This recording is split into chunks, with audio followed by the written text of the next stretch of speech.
नमस्कार, मैं हूं सुमित चौधरी और आप देख रहे हैं Republic Bharat digital. Supreme court के सबसे सीनियर जज जस्टिस संजीव खन्ना भारत के अगले मुख्य न्यायाधीश होंगे। जस्टिस संजीव खन्ना 11 नवंबर को नए सीजेआई पद की शपथ लेंगे। वो देश के 51वें चीफ जस्टिस होने जा रहे हैं। हालांकि उनका कार्यकाल सिर्फ 6 महीने का ही होगा। संजीव खन्ना इस पद पर 13 मई 2025 तक सेवाएं देंगे और फिर इसके बाद अगले चीफ जस्टिस का नंबर आएगा। जानकारी के लिए बता दें कि सीजेआई डीवाई चंद्रचूड़ 10 नवंबर 2024 को अपने पद से रिटायर हो रहे हैं। मुख्य न्यायाधीश और सुप्रीम कोर्ट के न्यायाधीशों की नियुक्ति के लिए कानून मंत्रालय सुप्रीम कोर्ट के मौजूदा मुख्य न्यायाधीश से अनुशंसा मांगता है। 12 अक्टूबर को केंद्र सरकार ने सीजेआई चंद्रचूड़ को एक लेटर भेजा था और इसमें उनसे अपने उत्तराधिकारी का नाम देने की गुजारिश की गई थी। सीजेआई डीवाई चंद्रचूड़ ने जस्टिस संजीव खन्ना का नाम इस पर सुझाया था, जिसके बाद 24 अक्टूबर को राष्ट्रपति द्रौपदी मुर्मू ने सीजेआई के तौर पर जस्टिस संजीव खन्ना के नाम पर मुहर लगा दी। नए chief justice of India Sanjeev Khanna पिछले कुछ सालों के दौरान सुप्रीम कोर्ट ने कुछ महत्वपूर्ण फैसले दरअसल सुनाए हैं। इनमें ईवीएम में के साथ जुड़ने वाली वीवीपैट मशीन के सत्यापन का केस हो, इलेक्टोरल बॉन्ड केस हो या फिर आर्टिकल 142 के तहत तलाक जैसे मामले इसमें शामिल हैं। इन सभी में संजीव खन्ना की जो भूमिका है वो बेहद अहम रही है। संविधान के अनुच्छेद 370 को निरस्त करने के केंद्र सरकार के निर्णय पर सुप्रीम कोर्ट की मोहर लगाने वाली पीठ का जस्टिस संजीव खन्ना भी हिस्सा थे।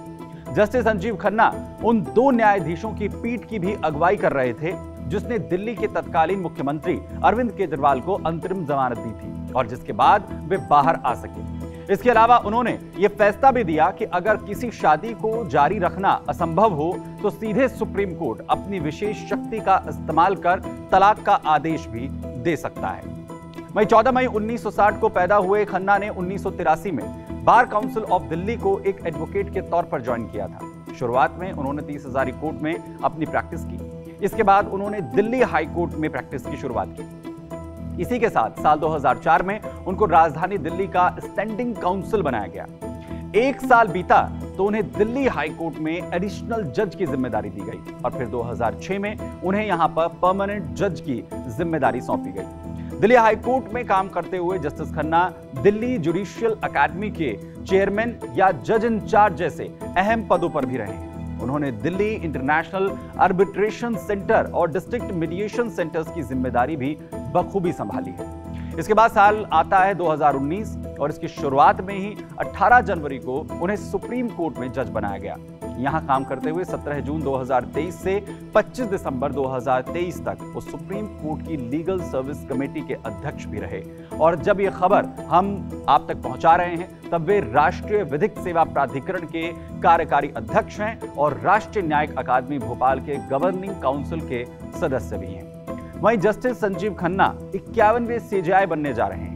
वहीं सौम्य स्वभाव, हमेशा मुस्कुराते रहने वाले व्यवहार और कोर्ट की गहमा गहमी के दौरान शांत स्वभाव के लिए उन्हें जाना जाता है। उनका एक परिचय यह भी है कि वो ऐतिहासिक रूप से प्रसिद्ध जज जस्टिस हंसराज खन्ना के भतीजे हैं। जस्टिस HR खन्ना इमरजेंसी के दौरान 5 जजों की बेंच के इकलौते जज थे जिन्होंने कहा था कि नागरिकों की व्यक्तिगत स्वतंत्रता का मौलिक अधिकार इमरजेंसी में भी बाधित नहीं किया जा सकता।